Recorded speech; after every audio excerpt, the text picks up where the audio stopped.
What I wanted to talk about was how to find your passion, how to find exactly what it is that you love and then go for it.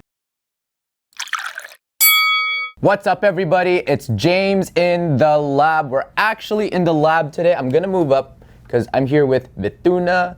She's actually helping me kind of edit, did I say vet it? Video edit some of my videos. I realized after yesterday, I tried learning how to edit and it's so difficult. I didn't realize how difficult video editing was until I tried dragging and dropping and clipping, and oh man, it takes so much time. So I got my good friend Vituna to help me out. And for today's episode of James in the Lab, I was talking to Vituna actually, and I was asking her, like, you're starting your own business. So Vituna, you're starting your own business, right? Okay, what kind of business are you starting? I'm doing a production service, so a freelance business that I'm in charge of just to help out anybody such as yourself for video editing, shooting, photography, all of that kind of stuff. So I'm her first client. And really what I wanted to talk today, we were just talking about passion and kind of like, I asked her, I said, what made you want to do this? What made you want to actually jump into freelancing on your own? And she said she actually just wanted to help people. She loves video editing and she just wanted to help people really achieve their dreams, achieve their passions, and being able to produce a really, really good piece of content. And that's why I hired her, because realistically speaking, I love working with people I love, number one. But number two, she knows my vision. She's here working for Hangry as well. She's one of our video editors at Hangry.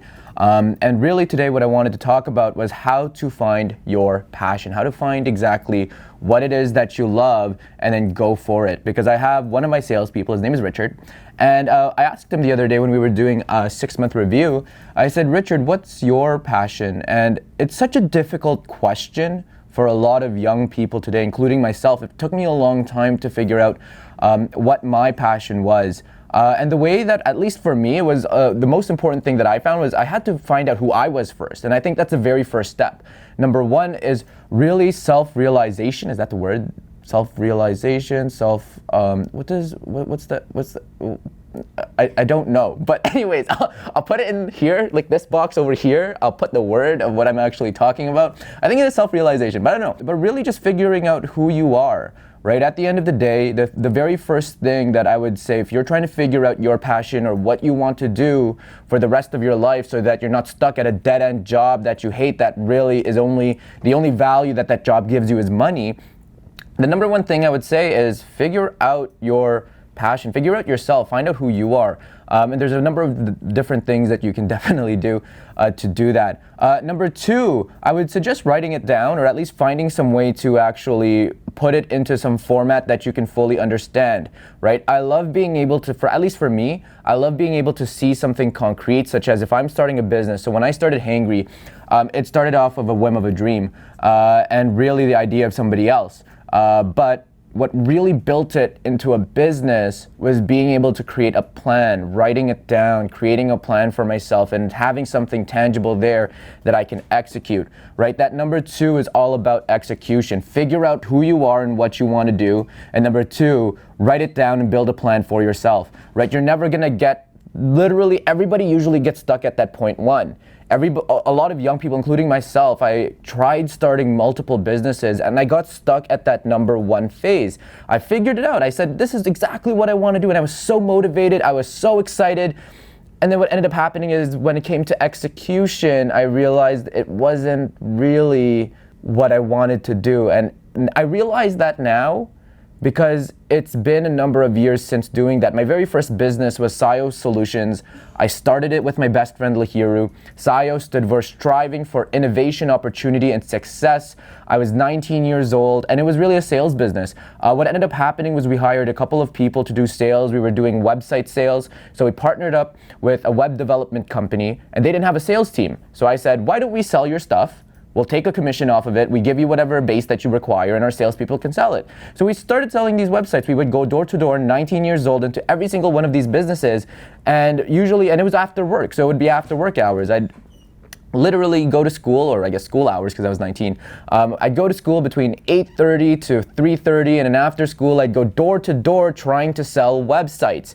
And I thought this was my passion. I'm like, this is it. This is exactly what I'm gonna do. And then I didn't realize how difficult it was. I didn't even do my taxes. I took income and I charged tax, and I don't think I did the tax. Am I supposed to be exposing that? I was 19. But anyways, I realized how difficult it was to start a business and how important it was to actually have people that believed in your vision too.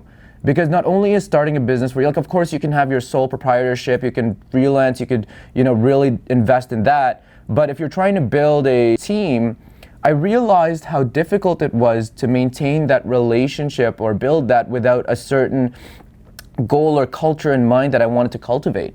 And so really what I found was a lot of people, like I said, get stuck in that number one spot before they actually execute. I think if I was to give myself, when I was 19, 2 pieces of advice, number one is obviously really self-realization. I know there's another word for it. It's stuck in my brain. Actualization? No, it's not actualization. But anyways, that number one thing is really just getting to know yourself. Self-awareness.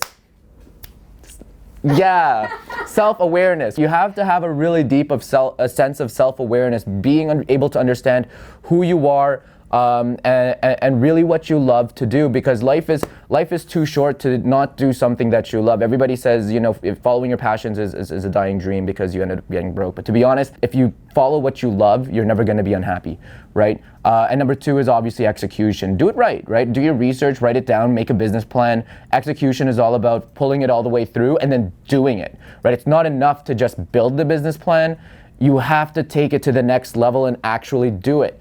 These videos, I've been telling myself I want to do videos for such a long time now, and I never got to do it. Honestly, whoever watches this, I hope you like exactly what I've been able to say. I don't know if you agree, great, subscribe, put it in the comments below, say what you liked about the video. And if you disagree with what I'm saying, then tell me too. Maybe I'm wrong. I don't know, right? So put it in the comments below. And number 2, have a question for you. Are you following your passion today? I know I am. I finally realized it. I finally realized what I wanted to do and love, and that's exactly what I'm doing right now. I've had the best friggin' year, even though COVID-19 had been devastating for a lot of people, right? To be honest, it's closed down a lot of stuff. But in my own world, I've had an amazing year.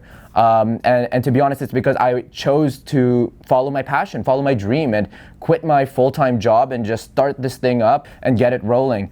In the past year, I've been able to meet a lot of people that I love. I've been able to get to know myself a lot more, and I've been able to work with a lot of businesses that I genuinely loved. I genuinely wanted to help these business owners out. So really, like I said, to end off this, comment below. What are you doing today to follow your passion? And if you're not following your passion, what's stopping you, right? Like, subscribe, all that YouTube stuff. Don't really know how to end this. I'm moving my hands a lot. Have a great day.